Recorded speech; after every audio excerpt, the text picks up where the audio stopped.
Hello, everyone. Welcome to Barca News. It is March 4th, 2026. And ladies and gentlemen, Hansi Flick has called up some reinforcements to the first team. I'm going to tell you who they are. Also, FIFA are set to inspect the Spotify Camp Nou.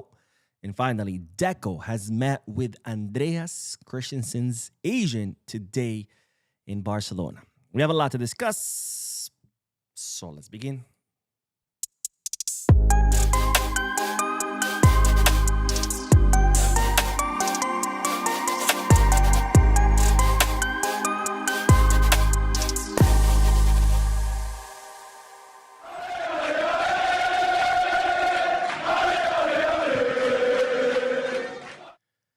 Hello, everyone. Welcome to the channel. My name is Boo. Welcome to the Barca News podcast, which is on every Mondays, Wednesdays, and Fridays, where not only we discuss Barcelona news, but we also get to interact with you lovely people in the chat section by reading your comments, answering your questions, and getting the discussion going. For those of you who will be watching when the podcast ends, I will be putting timestamps in the description and chapters in the timeline in case you do want to skip through the discussion and get straight into the news. Having said all that, make sure to hit that like button, subscribe to the channel, drop a comment.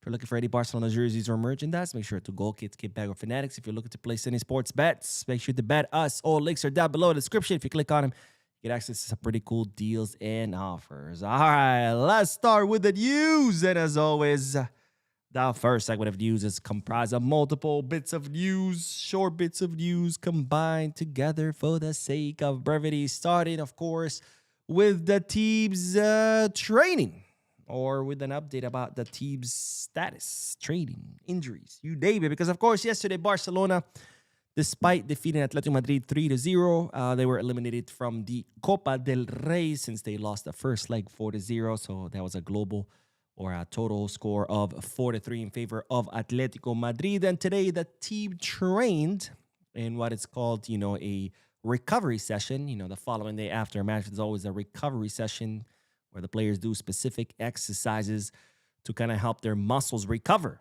It's in the name, right? And well, another thing that the club did today was, of course, perform medical exams on both Alejandro Balde and Jules Koundé, two players who had to abandon the field during yesterday's semifinal due to injury.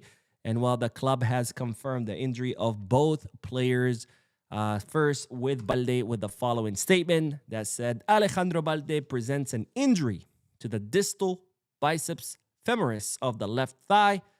Tests determined that the recovery process will take approximately 4 weeks. So not a very, very serious injury that will see the player out for months, but definitely not a light one either, because 4 weeks is still a pretty long time, especially given, of course, that we are in the final stretch of the season where Barcelona are going to be playing many important matches. Now, if you're wondering what matches Alejandro Balde will miss, well, let's take a look at the Barcelona schedule, because, of course, this Saturday we have a match at San Mamés against Athletic Club de Bilbao in La Liga on Tuesday. And this is a big one. The Champions League round of 16 match against Newcastle being played in England. Then we have Sevilla on March the 15th in La Liga at home, followed by, of course, another, and this is, again, a big one, Champions League match against Newcastle, the second leg, which will be at home on March 18th. Then we have Rayo Vallecano in La Liga at home. This is the match that I'll be watching at the Camp Nou. I'm very, very excited to get back to the Camp Nou. Of course, as I promised you before, I will be taking my camera and I will be making a video of the Camp Nou state. So stay tuned to the channel so you can see, all that footage from the outside and inside of the stadium. Then we have Atletico de Madrid, and here is when Alejandro Balde could potentially return. Okay? Now, the silver lining about Alejandro Balde's injury that, yes, he is going to miss 2 Champions League matches against Newcastle, but after March 22nd, we have the FIFA international break. I think it's the third or fourth one of this year. I can't remember, of this season. I can't remember. So at least he'll miss that. He'll be able to take that time to continue recovering, and he could be potentially back for the Atletico Madrid match in La Liga. So, I guess bad news that Balde will be out for 4 weeks, But the silver lining, only 2 important matches that he will miss, both against Newcastle. And again, part of his recovery will be during the FIFA international break. So that's good.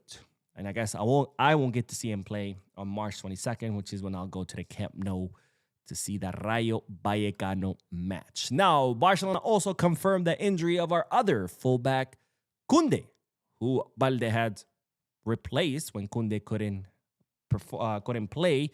And this is what the club had to say. Jules Koundé is suffering from an injury in the middle third of the left thigh's biceps femoris. His recovery will determine his availability. So this one, not a timeline, no timeline specified on how long Koundé will be out. But honestly, knowing Koundé, I'm sure he'll be back in no time, because even though we've all complained about how bad Koundé's form has been, one thing for sure is, as far as injuries, he's really, really good. He's rarely ever injured, and when he is, he usually recovers very, very fast. I mean, physically speaking, this guy is a bull, right? He almost broke the record for the longest streak. I think he went something like 100. I can't remember the exact number on top of my head, but it was like 100+ matches between France and Barcelona where he did not get injured. He just went straight without even rest. He didn't even rest for like 100+ consecutive matches. I mean, an amazing, incredible number. I can't remember the top of my head, but he almost broke the record. I think the record sits at 146 consecutive matches. He almost matched that record. I mean, physically speaking, Koundé is an absolute bull. Now, his form is a whole nother story, but physically speaking, he's a bull. So I'm sure he'll be back in no time. Now, if you're wondering, Mo, what are we going to do? Koundé's injured. Balde's injured. What are we going to do? Well, don't worry, because Hansi Flick has called up some reinforcements from the reserve team, is starting with Xavi Espart, the 18-year-old right back, who might be a familiar face because Flick had called him up several times to matches during the beginning of the season. Then he injured his knee, so he kind of stopped participating with the first team. Now he's fully recovered, and he's even started several matches for Barca Athletic ever since coming back from injury. And Flick called up Xavi Espart today to trade. Now, Espart, interestingly enough, he was actually initially not a fullback. He started out as a midfielder, defensive midfielder to be more specific, and then they kind of played him on the right, and he's made that position into his, kind of like how Koundé was a center back, and then he kind of like took over the right back position. That's kind of what happened with Xavi Espart. And, he's a player who excels with his in attacking capabilities on the flank. So we have Xavi Espart, who could play on the right, maybe probably as a backup, maybe to Cancelo, or even Eric Garcia, who can play there. And then, and this was a surprise, Xavi Espart, not so much a surprise because, again, Flick had already called him up at the beginning of the season several times. But the surprise is that today Flick called up Patricio Pacifico to train with the first team, the 19-year-old Uruguayan left back who Barcelona recently signed during a winter transfer market from Defensor Sporting in Uruguay on loan until the end of the season with an option to buy. He has yet to debut with Barca Athletic, and yet Hansi Flick called him up to the first team training. So we'll see whether Patricio Pacifico will get his first call up to a match day, but just know that he's already training with the first team now that Koundé and Balde will be out due to injury. And finally, the last bit of this news is, of course, not really anything interesting. Well, I thought it was interesting, but not really anything, I guess, with a lot of impact on a day-to-day Barca. But we do have a new Batman. Batman. Remember, Eric Garcia was Batman for a while because he had broken his nose and he was playing with that mask. Well, we now have a new Batman, and now it's Levan Golski, who trained today with the mask on because, of course, as you know, he has broken his eye socket, his left eye socket. He broke it during that Villarreal match where he got head-butted by a Villarreal player. He finished the match despite playing with that broken eye socket. He missed the Atletico Madrid match because of that broken eye socket, and today he was seen training with the mask. So, ladies and gentlemen, we have a new Batman, and this one is Polish. All right, let's start with the comment section, and then we are going to talk about the Spotify Camp Nou, because FIFA are set to inspect it. And if you're wondering, Mo, why is FIFA going to inspect the Camp Nou? I'll tell you in the next segment. All right, let's do the comments. Where are the comments? Jonathan says, what's this XP thing? What XP thing? The Windows XP? It's this very old Windows that you probably should not use because it probably cannot run any apps from today. I'm not sure what you're referring to, my friend. If you could clarify, that would be great. King Man says, why do we never discuss Benjamin Sesko as one of the striker options? He has everything it takes to strive at Barca. I don't know. That's more of a question for Deco than me, my friend. And okay, Peter says, hey, mom. Hey, dad. Good night, my brother. Keep up the good work. Thank you, my friend. I appreciate you. And Kale Sujainen says, just because Sesko is popping now doesn't mean consistency. All right, fair enough. And Tough and More says, yo, Bo, what do you think about chances of Xavi Espart, Pacifico or Tommy starting at fullback positions in the upcoming matches because they were at first team training? Very small. These are players who are still adapting to first division football. Patricio Pacifico is still adapted to Barca's football, period, let alone first division in Europe. Now, he did play first division in Uruguay, but of course, first division in Uruguay is not the same as first division in La Liga. So very, very, very, very, very, very small. Very small. There's a much more likelihood that they could get minutes, obviously, than actually start. Probably we're going to see Cancelo on the left with maybe Eric Garcia on the right starting. And Araujo taking the place of Eric Garcia. Or the more likely scenario, Cancelo on the right with Gerard Maldini on the left. And of course, Eric and Garcia as the two center backs. That's most likely what we're going to see as far as starting. And then we could see these guys come on later on towards the end of the match and get minutes. But starting, I don't see it. But you never know with Flick, I guess. But I just don't see it. Nelson says, hi, Mo. Nelson from Dublin. All right. Can someone please tell Ferran Torres to start learning Arabic? He's not a Barca standard. Yeah, I mean, shit. At this point, I volunteer to teach him Arabic. I'm fluent. I volunteer to fly to Barcelona, teach him Arabic, and drive him to the airport. And yeah, I'll even pay for his flight to go to Saudi. I mean, I'm that much done with this guy. I will reach into my own wallet to pay for this guy's flight. And I know, these guys are millionaires, so they're probably used to flying first class. I will pay for a first class flight to Saudi, even though I'm sure it's going to cost an arm and a leg. But I'm willing to take that sacrifice. I will sacrifice an arm and a leg, teach this guy Arabic, fly him to the airport. I will even rent a luxury vehicle to drive him to the airport so he can feel at home and fly him first class to Saudi. Shit, I'll even fly to Saudi too and then pick him up at the Saudi airport in a luxury vehicle, and I'll drive him to whatever club he's willing to sign for. So yes, I'm definitely done with this fucking guy. The R9 Gaming says, can't wait to see Gabi play. Me either, my friend. Me either. I cannot wait either.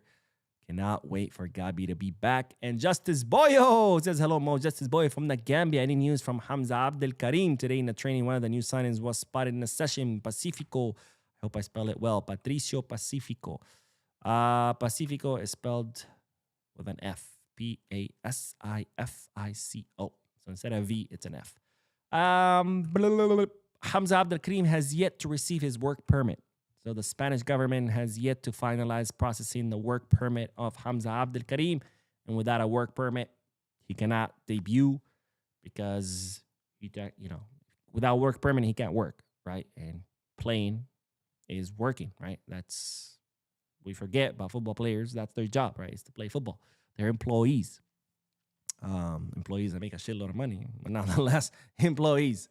Nathan Ford says, hi, Mo. Don't forget the Finalissima, Spain versus Argentina. The Finalissima has been canceled for now, or postponed, I should say, because, of course, what's going on in the Middle East with with the whole war with Iran and Iran retaliating, bombing U.S. bases in Gulf countries, including Qatar, which was supposed to be the host nation of the Finalissima. So that's postponed. That's postponed. So when, we don't know, but for now, it is postponed. So we'll see.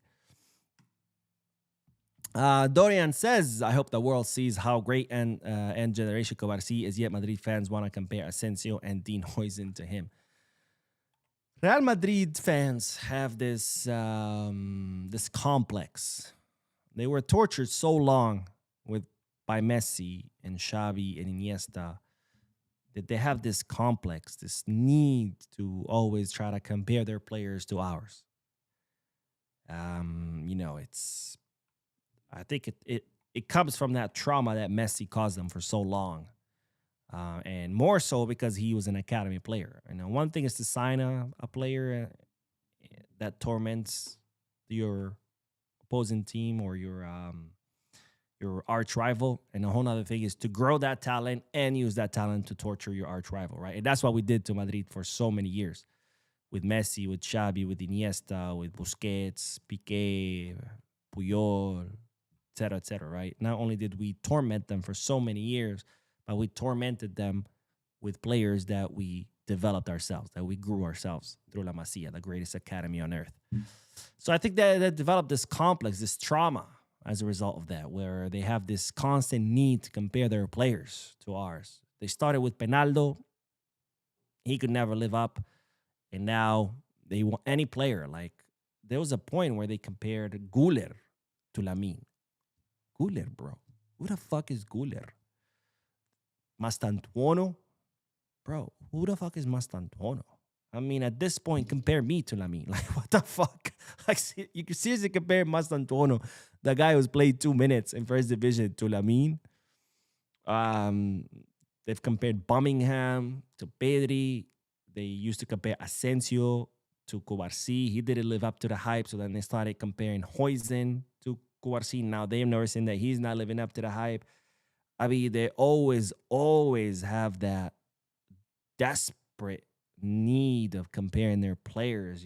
This is like the kid who never got attention from his parents and just grows up with all kinds of issues, always seeking attention of everyone else. Like, please pay attention to me. This is kind of how Madrid fans are. They're just traumatized. So they have this constant need to compare their players to ours. And it's like, sorry, bro, you're going to have to do better. Anyways, let's do the next bit of news because, ladies and gentlemen, we do have a Spotify Camp Nou update. In fact, I have 2 Spotify Camp Nou updates, not just one, because one wouldn't be enough. One, it wouldn't be fun. So let's talk about our stadium, our home, our fortress, the historical Camp Nou, now called Spotify Camp Nou. Thanks to the sponsorship deal with the music streaming platform Spotify. But as you know, Barcelona continue to await the 1C license, which will allow the club to reopen the north goal, which you see in the picture there. It's empty. The construction and renovation on the north goal is complete.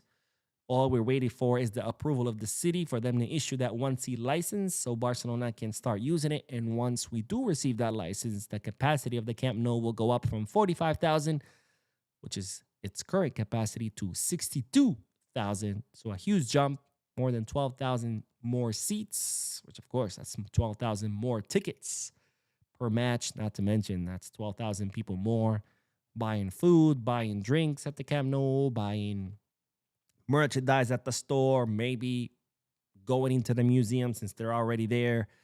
So it's going to be, of course, a big boost, financial boost for Barcelona. And the question is, when is Barcelona expecting to receive that 1C license? It was initially supposed to arrive in January. Then they said February against Levante. Then they said beginning of March. Well, Barcelona are now expecting that the city will issue the 1C license either this Friday, in 2 days, or next Monday, so after the weekend. That's what Barcelona are hoping for.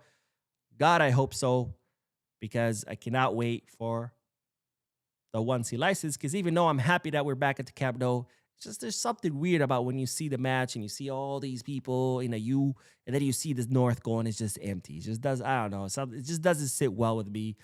So I cannot wait for that section to reopen so the whole first two rings are full. Plus, again, beyond the aesthetics of it, of course, this is going to be a big financial boost for the club because, like I said, that's 12,000 people more buying tickets, spending money, and that money goes into Barcelona's pockets. Now, the second update. Oh, by the way, if we do get the license Friday or Monday, of course, that would mean this, which means Sunday, March 15th, Barcelona will be able to play against Sevilla at home with 62,000 people. But more importantly, that would mean that the return leg, the second leg of the Champions League round of 16 against Newcastle, would also be played with 62,000 people. And as we saw yesterday, what a difference it makes to have the crowd supporting you and have a supporter section, which, by the way, supporter section is located in the north goal. So when we see the 1C license, a supporter section will be able to return. Yesterday, they had to chant in a different area that Barcelona got a temporary approval from the city for the supporter section to chant from that area, which was the goal 1957 section. It was in the corner. I don't know if you guys noticed that when you watched the match. But if Barcelona received the 1C license, not only will the capacity increase to 62,000, but also the supporter section will be able to return to their designated area, which is in North Goal. That's why the song says, Al Gol Norbajanar, which means to North Goal I will go. And of course, like I said, that means we'll play the Champions League against Newcastle with a 62,000 people capacity, with the supporter section hopefully reopen. And then, of course, more importantly, that means I get to go to the Camp Nou on March 22nd to watch Barcelona versus Rayo Vallecano with full capacity. Well, not full capacity. Full capacity of the first two rings. Now, the second update of the Camp Nou is that FIFA are set to inspect the Camp Nou. And if you're asking, Mo, why are FIFA inspecting the Camp Nou? It's because the 2030 World Cup. Now, as you know, the 2026, this World Cup will be held in the US, Canada, and Mexico, but the following one will be held in Spain, Portugal, and Morocco. By the way, I'm getting really sick and tired of these fucking World Cups held over like 10, 20 different countries. Can we go back to the old format where just one country hosts the World Cup and that's it? Like, we're done. Like, Canada, US, Mexico is the most ridiculous shit ever, by the way. I know I'm going on a rant. It's a whole fucking continent, okay? North American continent is huge. And you're hosting an entire World Cup in the whole continent. Can you imagine if you want to watch a match in Toronto and then and the second day you want to watch a match in Guadalajara? You know how far that is? It's like an 8 or 9 hour flight. That's far as fuck.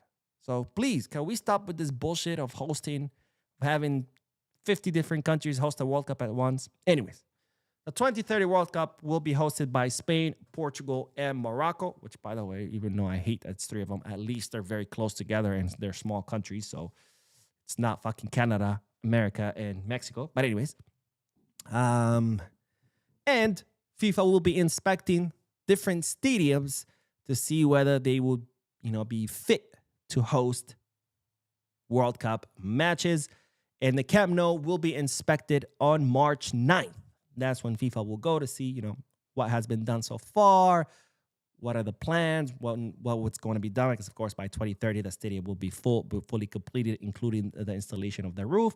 And FIFA will also inspect other stadiums in Spain, including the home of Lionel Messi, the Santiago Bernabéu, Riyadh Air Metropolitano, which is Atletico Madrid's stadium, La Romareda, which is Real Zaragoza's stadium, Estadio Gran Canaria, that's Las Palmas Stadium, Estadio de la Cartuja, that's the stadium located in Sevilla, which hosts the Copa del Rey final, Riazor Stadium, that's the stadium of Deportivo La Coruña, San Mamés, which is Athletic Club de Bilbao Stadium, and Anoeta, which of course is the stadium of Real Sociedad. So FIFA will inspect all these stadiums, and then the final list of stadiums that will be used for the World Cup will be released December 2026, with the Camp Nou not only expected to be amongst these finalists, but is a strong contender to host the World Cup final.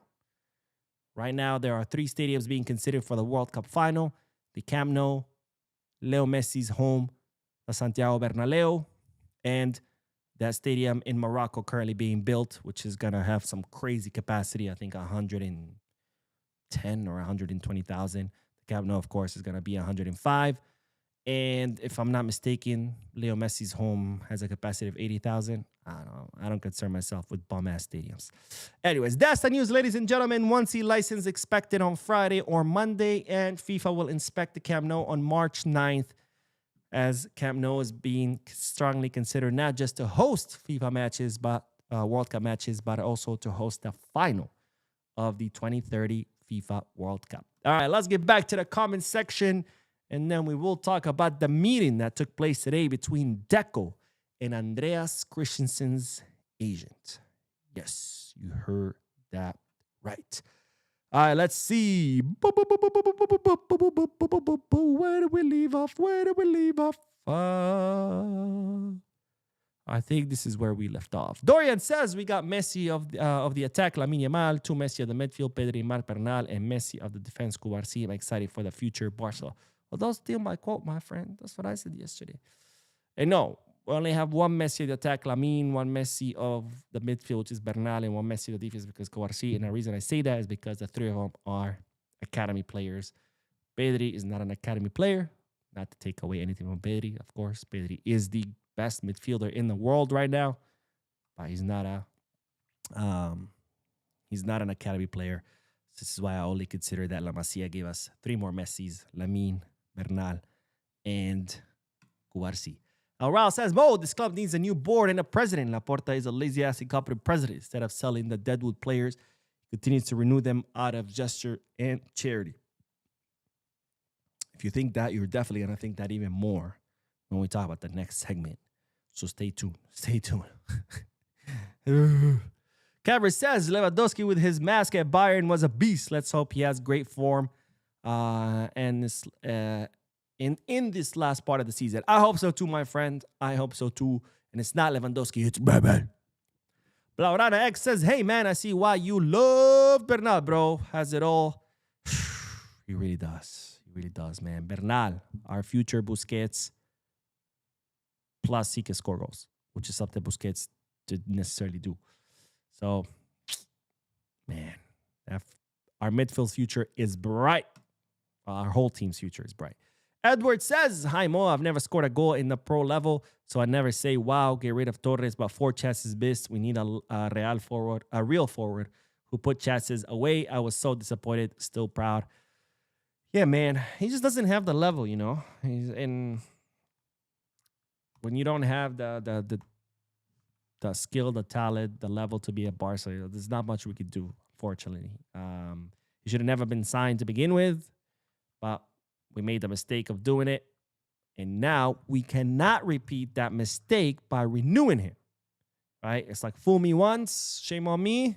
Fool me twice, shame on Deco, right? Because we already made this mistake once. Now, to be fair, Deco didn't make the mistake. It wasn't Deco signing. It was Matteo Alemani's, probably the only blunder that he ever had, but nonetheless, a pretty big blunder. But we cannot repeat this mistake again by renewing him, because that's what we would be doing. You know, signings, they could go wrong. Sometimes you sign someone thinking they're going to be good. They come to the club and, I fucked. It happens. It happens. It happens to every sporting director.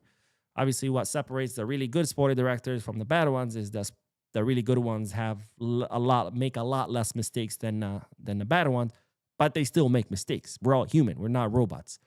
And there's no way to not make that mistake.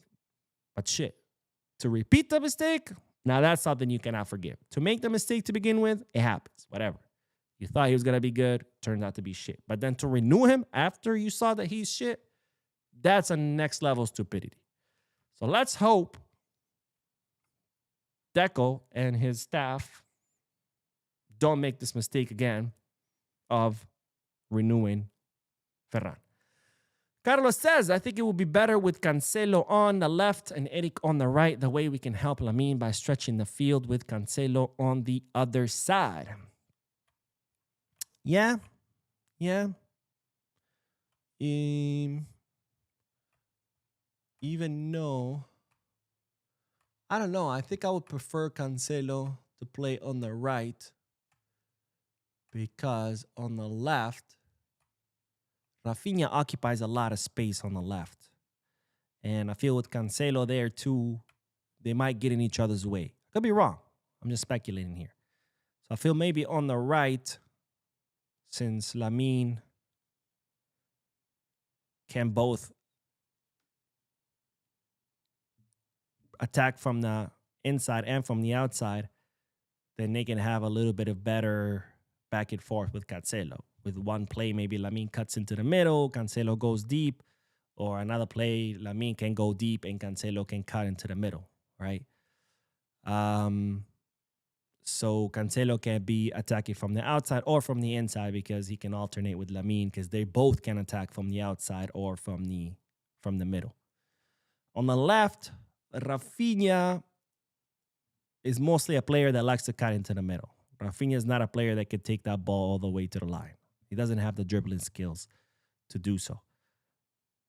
So I feel like with Cancelo on the left, he will be a little bit more limited because his only option will be to just go deep, because Rafinha is always going to cut into the middle, right? So on the right, I feel like we could use Cancelo more because he can do both. Lamine can do both. They can alternate, so we can be... But again, I'm just speculating here. Everything I just said could be absolute bullshit, and it might work out better on the left. I don't fucking know. We'll have to wait and see because, of course, this is the first time we're going to see Cancelo getting regular minutes under Flick, right? Let's see. Let's do one more, and then we'll get back to the news. But Waffle. Just baby wanna eat waffle. Says, should Casado consider a different club in your eyes? We've seen his ability against teams like Bayern and Madrid, but Bernal seems miles ahead as of now. That's tough because on one hand, Casado's not gonna get the minutes that he probably wants and desires because yes, right now the way I see it, it's Pedri and Bernal as the two starting double pivots, with Frankie becoming a sub, and so Casado would be kind of like the other sub. In the attacking midfield, we can have Fermin, Dani Olmo, and then there's Gavi, who can play both DM as a double pivot or as an attacking mid. And of course, we also have Eric, but now Eric is being used more in the defense. So yeah, he's not going to be getting that many minutes because, of course, now it's Frankie, Pedri, and Bernal ahead of him in the pecking order. So on one hand, yes, maybe you should look for other minutes somewhere else. But on the other hand, it's his dream to play in Barca, right? That's his home. He came out through the academy. He's been there his whole life. So on the other hand, sometimes being at home is more important than going away.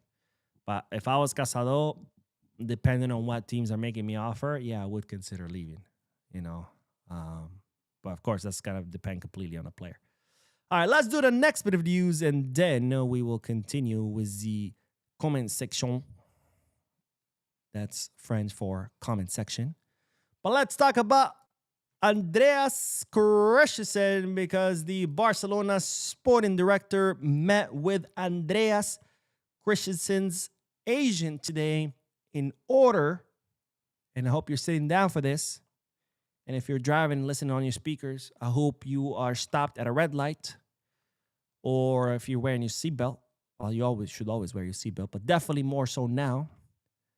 Because, and if you're eating, make sure you're done chewing, you swallowed your food. I don't want you choking. Same thing if you're drinking. But the reason Deco met with Andreas Christensen's agent today was to communicate to the player Barcelona's offer to extend the contract of the Danish defender. Now, as you know by now, Andreas Christensen's contract expires at the end of the season, 2026, June 2026, so in 3 months. And Barcelona have communicated to the player through Deco the desire to extend his contract by 1 more year. Now, I had already told you about this news about Barcelona's desire to renew contract of Christensen back in January, I think, or December. I can't remember. It's a while back.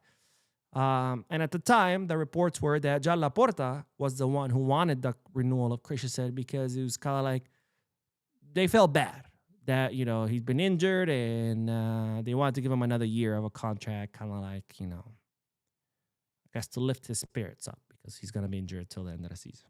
And at the time, I said, well, that's an incredibly stupid thing to do. And well, 2 months later, our opinion has not changed. Now, I feel like Deco wasn't really convincing us too much for a while, right? We were like, I don't know if Deco's a good sporting director. And then winter transfer market comes and he signs all these young, promising players with the help of João Amaral. And all of a sudden, our opinion starts to change. We're like, oh, well, maybe Deco, after all, is a good sporting director. And I feel like that this positive opinion of Deco reached Deco, and he said, you know what? I don't like people thinking of me as a competent person and as a good sporting director. I prefer when people think of me as a terrible one. So I'm going to have to do something terrible so they can go back to thinking of me as a terrible sporting director. Because why the fuck are we renewing Andreas Christensen? Someone fucking explain this to me. Christensen has been injured for 2 seasons. 2 seasons. Not 2 months. 2 seasons. 2 fucking seasons he's been injured. And this board, Laporta, Deco, a good idea is to renew him when he's been injured for 2 fucking seasons? Have we lost our fucking minds? And don't come at me. Christensen is good. Yes, he's great. He's a great defender. Yes. But he's been injured for 2 fucking seasons. Why are we renewing him? Have we lost our fucking minds? Imagine if we were trying to renew Umtiti right now. Remember Umtiti was injured for like 2-3 seasons before we got rid of him? Imagine if news broke right now that this was 2-3 years ago and that we were trying to renew Umtiti. You would probably be banging your head against the wall. Like, what is Barcelona doing? Well, this is exactly me right now. 2 seasons injured. And Deco's like, here's a bright idea. Let's fucking renew the guy who hasn't played in 2 seasons. Because, hey, fuck it. Why not? You know, Barcelona has so much money to give away. And let's give Christensen another year worth of salary. We already wasted 2 years worth of salary on an injured player. Let's make it 3. Fuck it. We have so much money. We could just give it away. So anyways, and then people are like, Mo, why do you criticize Laporta? Oh, Mo.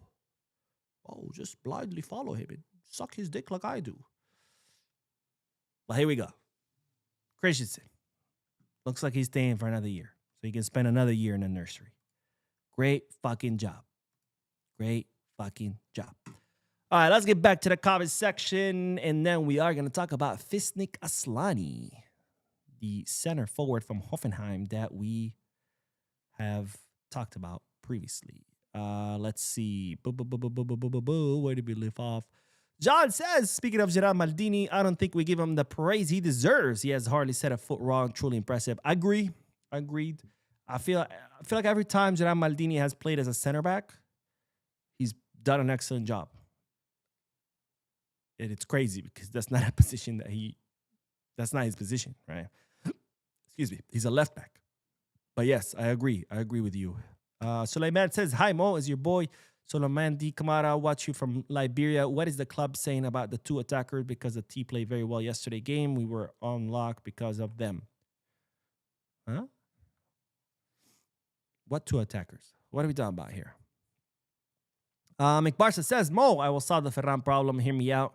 Notice how Ferran performs when he shaved his doo-doo when he has lots of hair. I'm just saying, shave it off, and he will go back to top form. At this point, like I said, I volunteered to go to Barcelona, teach him Arabic, drive him to the airport, fly him first class to Saudi, fly to Saudi, meet him at the airport in Saudi, and then drive him to whatever club wants him. I know it's a lot more expensive than a haircut, but that's okay. I'm willing to bite the bullet. Telma says, hi, Barca. Hi, my Barca brother. I watch your videos always, but today I'm lucky to see you live. Well, thank you. Thank you. I appreciate you watching the videos and joining the live. Hopefully, you can join us more often, but I appreciate you. And Ken Murphy, can't even read. Long time watcher, first time on the live. Murphy from Trinidad. Let's go. Welcome to the live, my friend. Welcome to the live. And Yusuf says, hi, Bo. This is where the signing of Cancelo becomes important because now that we lose both Balde and Kunde through injury without Cancelo, you're light at the back. Agree. Let's hope he can rise to the occasion, right? We've seen Cancelo have great performances in the past, but he's usually been inconsistent. Let's hope that Cancelo can rise to the occasion and be not consistently great, but at least consistently good, right? Let's hope that because, of course, we gotta need him. We gotta depend on him. We need him now right now. This is his time to shine. This is time to step up. So let's hope Cancelo lives up to his call-up. Beast Calico says, yo, Bo, don't forget we are going to meet at the Camp Nou. I'm sad I'm going to be in Spain and my girls isn't letting me go to the Champions League game. I also thought the tickets for the game on the 22nd, no exchange. Let's go. Let's meet at the Camp Nou. I'm definitely down. Oh, my God, my nose itches. But yes, I'm totally down. That's awesome. That I thought the Champions League match was the following week after Rayo Vallecano. So I was going to go, and then I realized, oh, no, wait, it's before the Rayo Vallecano match. So I won't be able to watch the Champions League match because I arrive in Barcelona on Friday. So, 2 days after or 3 days after the Champions League match. And I'll watch Rayo Vallecano, and then after that, it's the FIFA international break. So, and I'll leave. I'm leaving Barcelona on Monday. So I'm only going to be there for the weekend just to watch the match, and that's it. Let's see. Sulaiman says, hello, Mo. How are you doing today? I envy you going back to the Camp Nou. The last match I watched there was between Chelsea and Barca. I can't wait to see the new stadium again, Biscarsa. Wow, must have been one hell of a match to watch. That's pretty cool. Night Game says Barcelona will win the Champions League this season with Coutinho as our top scorer. I hope so, my friend. I hope so. P4K Chema says Fiorentina may get relegated. What are your thoughts at Fiorentina? Yeah, Fiorentina. I don't know why I read that, Fiorentina. What are your thoughts on Moises Kean? Let's see what Moises Kean market value sits at right now. Oh, come on. Let me type. Scrap never lets me type. There we go. Moises Kean. Let's see. Moises Kean. Right now, his market value is sitting at 45 million euros. Now, Fiorentina, let's see. What are the chances of Fiorentina getting relegated? They are 60th place, 24 points. Whoa, tied with Lecce, who are in the 18th spot. I don't know, man. I don't know if Fiorentina would get relegated, even though they are tied with 17th and 18th place. But, I mean, they would have to do a lot worse than Lecce from here until the remaining of the season. And I just don't see that happening. But if they get relegated, I think it wouldn't be bad of an option, assuming that, of course, he has a release clause in his contract that would allow him to leave for something very cheap. If the team he's in gets relegated, but to actually spend 45 million on him or more, no. But if it gets relegated, maybe it would be a good option. Let's see what else. Brahim says, let Lewy go sell Ferran. Let Lewy go sell Ferran, and sign Dusan Vlahovic for free, and Victor Osimhen. Yeah, we can't sign Osimhen for 90 million. Reaper X says, Laporta out, renewing Christensen to go where he is injury pro. We lack center back right now. They always renew players that we need to sell. Casado, Araujo, Martin, Eric Garcia. They never learn. Wait, you want to sell Eric Garcia and Gerard Martin? What? You're tripping, boy. You were doing so well. And then you just took a nosedive with your comment. Yusuf says, Cancelo is mostly effective on the left. It's his Coutinho. Tucks in the middle. Cancelo can spread the field out wide. No, I understand that point. I'm just saying on the right, he can both go deep and cut into the middle because Lamine can go deep and cut in the middle. So they can constantly alternate. One play, Lamine goes deep, Cancelo tucks in the middle. Next play, Cancelo goes deep. Lamine tucks in the middle. And they can just alternate. And that way you keep the defense on their toes the whole time. Versus on the left, it's a lot more predictable because you know Cancelo's going to go deep. Rafinha's going to tuck. Cancelo's going to go deep. Rafinha's going to tuck. Right? It becomes a lot more predictable because you know Rafinha's not a guy who knows how to go deep. But man, doesn't matter. As long as Cancelo does well, he can play on both sides. So I don't really care which side he plays on, as long as he performs well. Winter Master says, "Hey Mo, really proud of yesterday's performance. Do you think Barcelona can face Atletico again this time in the Champions League? Knock face Simeone said about it in my second. Oh yeah, absolutely. You know, the only reason Atletico beat us that first leg is because this team didn't show up. You know, they came out half asleep at the wheel, very relaxed attitude, no hunger, no ambition, no intensity, and that's why Atletico beat us. But I mean, look, you play 10 matches against Atletico, you're gonna win 8 or 9 out of the 10, right? So, you know, we beat them in La Liga, we beat them the second leg, they beat us the first leg. I mean, we beat Atletico left and right all the time. So, yeah, I'm not worried if we beat it in the Champions League, assuming, of course, that the players actually show up. Luis says, "Hi, Mo, any news on a Mickey Van de Ven or Victor Osimhen?" Why do people keep getting this Victor Osimhen? We cannot afford Victor Osimhen. Okay? Let's get that out of our minds. Osimhen is not happening. Okay? Osimhen is not happening. The same way Julian Alvarez is not happening. The same way, remember when Haaland kept getting linked with Barca and I kept coming here and saying, Haaland is not happening, ladies and gentlemen. Well, I could come and tell you now, Osimhen is not happening. It's not happening. We cannot afford him. It's not happening. Van de Ven, we'll see. We'll see. Tottenham, they like to charge an arm and a leg for the players they sell. We'll see how much they want. Killer King says, also, Joao Pedro scored a hat-trick. What do you think about him being a future signing? I would love Joao Pedro on the team. My only problem, of course, is that Joao Pedro is not really a center forward.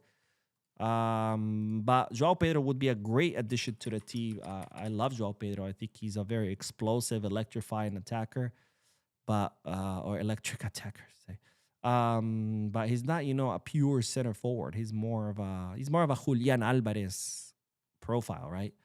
But there is good chance that maybe Joao Pedro could leave this summer because they're talking about Chelsea trying to sign Julian, and if they do, obviously that leaves Joao Pedro without minutes. But they're saying most likely it's going to be Arsenal that takes Julian. Or maybe Atletico straight up saying, nope, he's not for sale and he's not going anywhere. But for Joao Pedro to leave Chelsea, I think Chelsea would have to sign someone big that would take away minutes from Joao Pedro for him to leave. But again, right now we need an actual center forward, and Joao Pedro is just not that profile. Let's see. Barca Reloaded says, Christensen is our own Militao. Fuck is wrong with Deco? That's a good question. Let's see. Aral says, instead of selling Ferran Torres, Kunde, Olmo, Casado, and Christensen, this board is busy pampering and offering them renewals. My God, we're becoming a joke. So you can't sell Christensen because his contract would expire. So the only, the last opportunity we had to sell him was this winter, but no one was going to buy him because he's injured, and he's been injured for 2 seasons. So the only way Christensen leaves is his contract expired.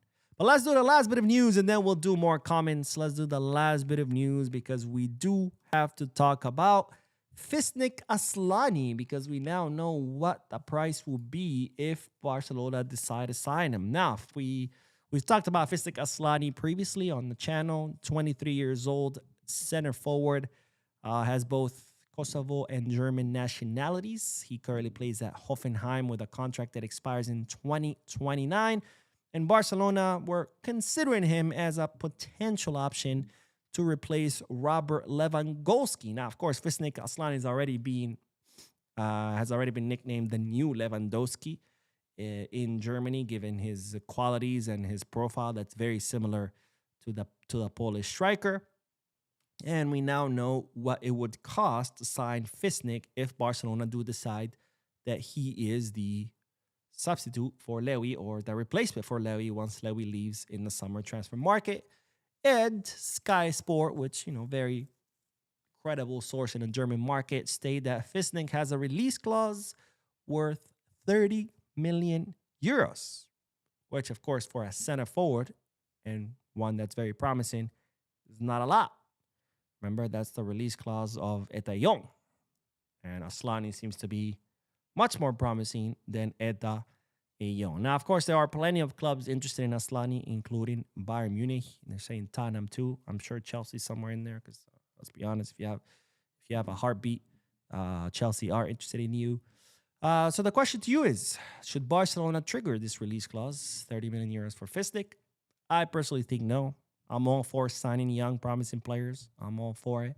But center forward position, that's not a position that you can bring a promising center forward, not at least as a starter. Substitute, sure. We can sign a starter that could cover the position and bring Fisnick as a substitute so he could take his time and grow and learn and develop. 100%, I would love to have him. But as the actual starting nine, no, that's not a position you can afford to have a young, promising player or an experiment or something like that. Center forward, just like the goalkeeper, you need someone established, someone with experience, someone that needs to hit the ground running. Other positions, sure, you can try out experiments because other positions are not as key. Not that they're not as key, but they're not as sensitive as a center forward position. So that's my opinion, but let me know what you guys think. If Fisnick Asllani, yes, no, why not, why yes? Let me know in the chat section or in the comment section if you're watching this when it ends. All right, let's do more comments. And Valeriano says, Bo, there is good offer for Eric Garcia or Frankie de Jong. Barca should sell them in the summer. Eric, fuck no. Why would you want to sell Eric? The guy plays excellent in every position they put him in. Right back, center back, defensive mid. I mean, if you give this guy gloves, I'm sure he'll be a great goalkeeper. Like, fuck no. Frankie, different story. I would. Yusuf says Dusan Vlahovic is the ideal striker for us right now. What we need, physical, tall, and clinical. That might be the most sensible one just because he will be a free agent. So we'll see. We'll see. Not my favorite option, but at this point, it's the only one that makes sense because he's 25 in his prime. He's an actual center forward, and he would be free. Scarf says, I love Asllani. He has good technique, link-up play, and strength. We love to see him at Barca. And Zolfik says, Asllani any day for 30 mil. It does not work then. We can sell him for profit. Something is better than nothing. Well, here's the thing. Okay, if it doesn't work, then what? You're fucked. You don't have a center forward. This is why you cannot be bringing experiments for the center forward position. Second of all, usually when players fail at Barca, their value does not go up. Their value goes down. So it wouldn't be a profit. So this, again, center forward is just not a position you can be like, well, if it doesn't work out, yeah, if it doesn't work out, you just lost a bunch of trophies. That's what happens if the center forward doesn't work out. We've seen the effects of not having a center forward, right? Yesterday's match, 2-3 chances that Ferran had. A proper center forward could have at least converted one of them. That's the difference between a semifinal, being knocked out, and making it to the final. Do you really want to go a whole season with, well, if it doesn't work out? The center forward not working out is the difference between, again, winning trophies and losing them. Not a position you can experiment with. And Nathan with a donation. Thank you so much, my friend, for your generosity. But Nathan says, hi, Mo, does this mean Senesi is not coming to Barca? I hope not, because we could use a center back that's not injured for 2 seasons. So we'll see. But it definitely affects it, right? Because the salary that Christensen has, which is not low, by the way, I think it's 7 million net, something like that. So 14 mil. That could go towards Senesi. And we're talking about being in a financial fair play situation where, you know, we cannot afford to add any more salaries. So why not take a swap, you know, like Christensen go and use the space that he'll leave on the wage bill towards Senesi instead of renewing him and then having to figure out, oh, how the hell do we fit now Senesi's salary, because now we have Senesi's salary and Christensen's salary. I don't know. Luis says, Victor Roque has been going off in Brazil. I wish we loaned him like Real did to Endrick. But here's the thing. Vitor Roque was already going off in Brazil. That's why we signed him, right? So that's nothing new. It's not like, oh, wow, look, he's killing it. So it's like he was already killing it. So that's nothing new. So that just could be his level, you know? Obviously, we won't know until he makes the jump to Europe again, which it looks like it's going to happen. But, I mean, he was already killing it in Brazil, so that's nothing new. And, you know, it could be because that's where he's at, right? Some players, you know, every player has a ceiling, and maybe Brazil is his ceiling. Maybe that's where he could shine, but outside of it. Because remember, he didn't just fail at Barca, he also failed at Real Betis. And we're talking about Real Betis, a mid-table team. But, I don't know. I hope he keeps killing it and someone comes and pays ridiculous amounts for him because remember, we still own 20% of the player, of his rights. So we could definitely make some good moolah if someone comes and pays a big, hefty amount.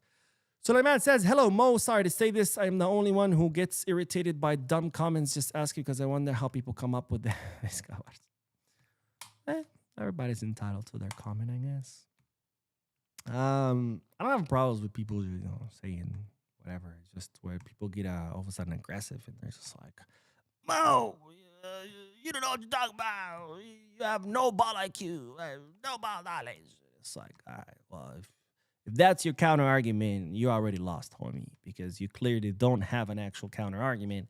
So you're resorting to insults because, well, you have no counter argument. Right, so if you come at me insulting in the comment section, just know you already lost, bro. Plus, I'm going to troll you back because that's what I do. I'm going to have fun with it. So don't think that insulting me all of a sudden is going to like work or anything. Like the other day, this guy was like, nobody cares about your opinion. So just give us the news and stop giving us your opinion. And I was like, well, I don't care about your opinion. So I'm just going to keep giving my opinion. It's like, see how that works? But I guess, you know, sometimes people just feel entitled, like because if they tell me that they're going to unsubscribe or that they want this or they don't want that, you know, the world revolves around them. And all of a sudden I'm just going to be like, oh, I'm so sorry. You know, please don't leave. I'll do whatever. Just get the fuck out of here. But anyways, I'm getting off topic. Let's do one more comment. Kalu says, Mo, what are your top 5 strikers to sign for Barca? Unfortunately, there are no top 5 because there is no money. And if there was unlimited money, I wouldn't have top 5. I would have top 1, and that's it. Erling Haaland. And that's it. So like man says, you are the biggest troll on YouTube. Mo, people just haven't realized it yet. No, they haven't. I enjoy it. But I mean, shit. Here's the thing with me. If you gotta troll, I'm gonna troll you back. If you're gonna insult, I'm gonna insult you back. It's just the worst part is when people play victim. Like they come, they talk his shit, and then I talk shit back to them, and then they're like, "Oh, you should be more humble." Blah blah. I'm like, bro, shut the fuck up. These crocodile tears, I'm not gonna buy them. Okay, you're not gonna come talking shit, and when I talk shit back to you, all of a sudden you're gonna start crying that I need to be more humble. And it's like, nah, bro, it doesn't work like that. Don't start none, there won't be none. It's that simple, you know? Don't want to get punched in the face? Don't throw a punch. Simple as that. But anyways, like I've always said, some people out there just never been punched in the face. It shows. It shows. And if you haven't, do yourself a favor. Go train MMA or go start a fight and get punched in the face. Watch that shit change your perspective, okay? I'm not condoning violence, but getting punched in the face changes your perspective. There's a lot of people out there who have never been punched in the face who need to, just so their perspective can change. But anyways, that is all, ladies and gentlemen. Thank you so much for tuning in. Thank you for your likes, your comments, your donations, your subscriptions. I will be posting another video after this one because there's a little bit more news that I didn't get to cover in the podcast because otherwise it'll be 20 hours long. So stay tuned to the channel. Don't forget to hit the like button, subscribe to the channel, drop a comment, and as always, Viscars.